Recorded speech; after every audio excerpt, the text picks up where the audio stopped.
জ্বর যার, মুল্লুক তার। বনের রাজা ছিল সিংহ, যার গর্জনে কাঁপত চারদিক। সে ন্যায়বিচার করত, দুর্বলদের রক্ষা করত। কিন্তু সময়ের সাথে সাথে সে বুড়িয়ে গেল, আর তখনই এক চতুর শিয়াল এসে বলল, শক্তি নয়, বুদ্ধি আসল। এবার থেকে আমি এই বন শাসন করব। প্রাণীরা ভাবল, হয়তো এবার নতুন কিছু হবে। কিন্তু শিয়াল কেবল মিষ্টি কথা বলতে জানত, হিংস্র শত্রুর সামনে দাঁড়ানোর সাহস তার ছিল না। একদিন বনের বাইরে থেকে কয়েকটি হিংস্র বাঘ এসে বলল, এখন থেকে এই বন আমাদের। আমরা যা বলবো সেটাই আইন। শিয়াল তখন ভয় পেয়ে পালালো। দুর্বল প্রাণীরা আতঙ্কে পড়ে গেল, কারণ তারা জানত এবার এই বাঘেরা তাদের ওপর শাসন করবে, শোষণ করবে। কিন্তু তখনই সেই বৃদ্ধ সিংহ আস্তে আস্তে সামনে এল।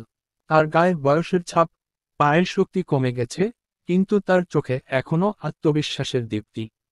সে হিংস্র বাঘদের সামনে গিয়ে গম্ভীর কণ্ঠে বলল, শক্তি যদি সবকিছু হয়, তবে জানো কি, আমি এখনো এই বনের সবচেয়ে ভয়ঙ্কর শিকারী। আমি হয়তো দুর্বল, কিন্তু বনের সব প্রাণীরা এখনো আমাকে মানে, আমাকে ভালোবাসে। যদি আমি ডাকি, তাহলে পুরো বন একসাথে তোমাদের বিরুদ্ধে দাঁড়াবে। শক্তি শুধু পেশিতে নয়, ঐক্যও আছে। যদি তোমরা এখান থেকে চলে যাও, তবে তোমরা নিরাপদ থাকবে। না হলে এই বন তোমাদের কবরস্থান হবে। বাঘেরা কিছুটা হতবাক হয়ে গেল। সত্যি, বনের সব প্রাণী সিংহের দিকে তাকিয়েছিল, তার এক ইশারায় সবাই একজোট হতে প্রস্তুত। সংখ্যার দিক থেকে তারা বেশি, আর একবার যদি সবাই একসাথে ঝাঁপিয়ে পড়ে, তবে বাঘেরা পালানোর পথ পাবে না। বাঘেরা নিজেদের মধ্যে ফিসফিস করে বলল, সিংহ হয়তো দুর্বল, কিন্তু পুরো বন তার পক্ষে আছে।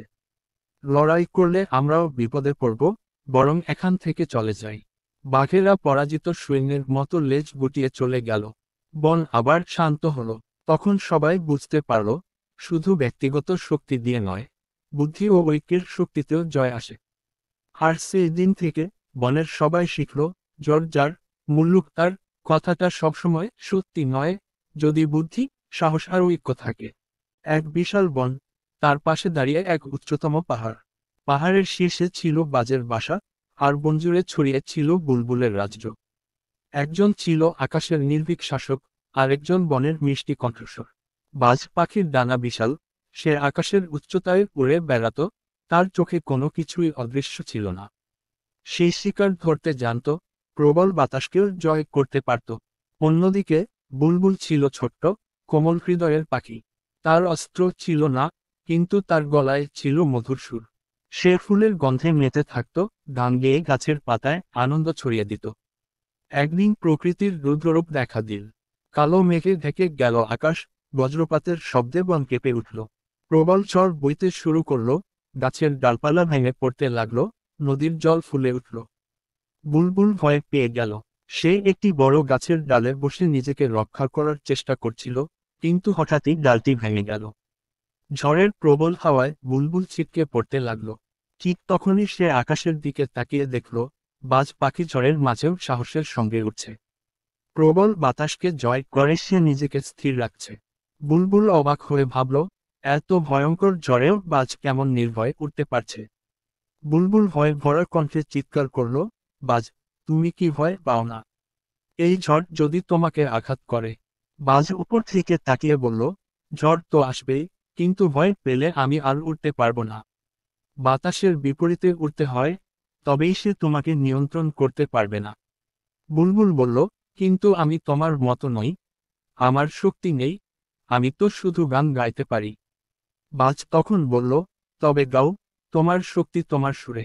যদি তুমি ভয় পেয়ে চুপ করে যাও, তবে ঝড় তোমাকে হারিয়ে দেবে।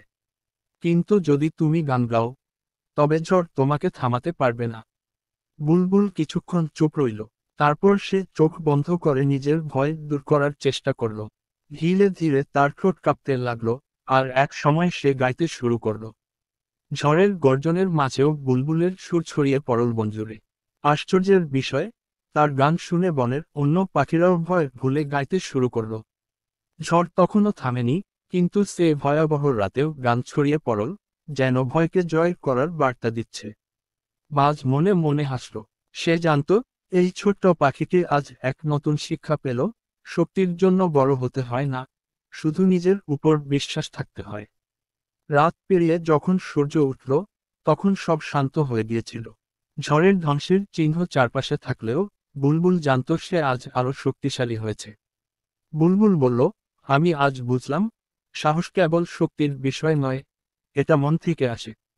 বাজ সম্মতি জানিয়ে বলল, সত্যিকার শক্তি হলো ভয়কে জয় করা, আর তুমি সেটা করেছো তোমার গানের মাধ্যমে। এরপর থেকে বুলবুল আর কখনো ঝড়ের ভয় পায়নি। যখনই প্রকৃতি রুদ্ররূপ ধারণ করত, সে তখন আরো প্রাণ খুলে গান গাইত। আর আকাশের উচ্চতায় বাজ উড়তে থাকত, যেন সে জানত সাহসী হৃদয় সব সময় বিজয়ী হয়।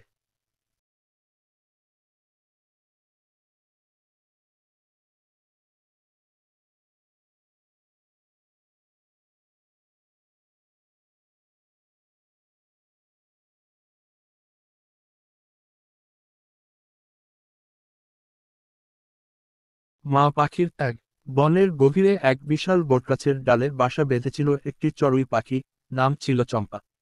ছোট্ট সুন্দর বাসাটিতে ছিল 3টি ডিম, যা সে অনেক যত্ন করে আগলে রাখত।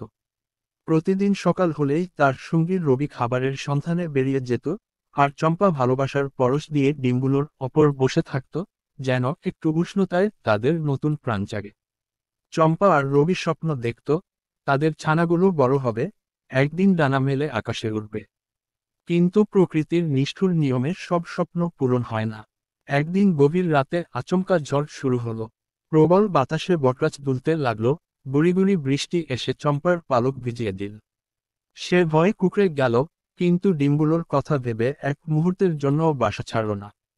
ঝড়ের দাপটে অনেক গাছ ভেঙে পড়ছিল, দূরে বাজ পড়ার শব্দে বনজীবনের আতঙ্ক আরো বেড়ে যাচ্ছিল। চম্পা বুঝতে পারল, এই ঝড় সহজে থামবে না। বাসার আশেপাশের ডালপালা ভেঙে পড়তে শুরু করলো, কিন্তু সে এক চুলও নড়ল না। নিজের ডানা মেলে পুরোপুরি ঢেকে রাখল ডিমগুলোকে, যেন ঝড়ের আঘাতে তারা নষ্ট না হয়। ঝড়ের দাপট এতটাই ছিল যে একটি ভারী ডাল ভেঙে সরাসরি বাসার ওপর পড়ল। মুহূর্তের মধ্যে সবকিছু অন্ধকার হয়ে গেল। পরদিন সকালে ঝড় থেমে গেলে রবি ফিরে এলো। চারদিকে বিধ্বস্ত অবস্থা, গাছের পাতাগুলো ছিঁড়ে গেছে, অনেক পাখির বাসা উড়ে গেছে। সে আতঙ্কিত হয়ে চম্পাকে খুঁজতে লাগলো। বাসার দিকে এগিয়ে গিয়ে দেখল, একটা ভাঙা ডালের নিচে চম্পা পড়ে আছে, নিষ্প্রাণ, কিন্তু তার ডানার নিচে 3টি ডিম অক্ষত রয়ে গেছে। রবির চোখে জল চলে এলো। চম্পা নিজের প্রাণ দিয়ে হলেও ছানাগুলোকে রক্ষা করেছে। কয়েকদিন পর ডিমগুলো ফুটল, 3টি ছোট ছোট ছানা পৃথিবীর আলো দেখল।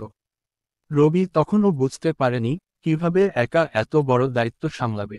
কিন্তু যখনই সে ছানাদের দিকে তাকালো, তখন অনুভব করল, এই ছোট্ট প্রাণগুলোই এখন তার জীবনের একমাত্র উদ্দেশ্য। সে প্রতিজ্ঞা করল, চম্পার ভালোবাসার স্বপ্নকে বাঁচিয়ে রাখবে, ছানাগুলোকে শক্ত ডানায় বড় করবে। বছর ঘুরে গেল, ছানাগুলো বড় হলো। একদিন তারা ডানা মেলে উঠতে শিখল। আকাশের নীলে ভেসে তারা যেন বলছিল, মা, তোমার ত্যাগ বৃথা যায়নি, আমরা উড়তে শিখেছি। প্রকৃতির নিয়মে চম্পা চলে গেলেও তার ভালো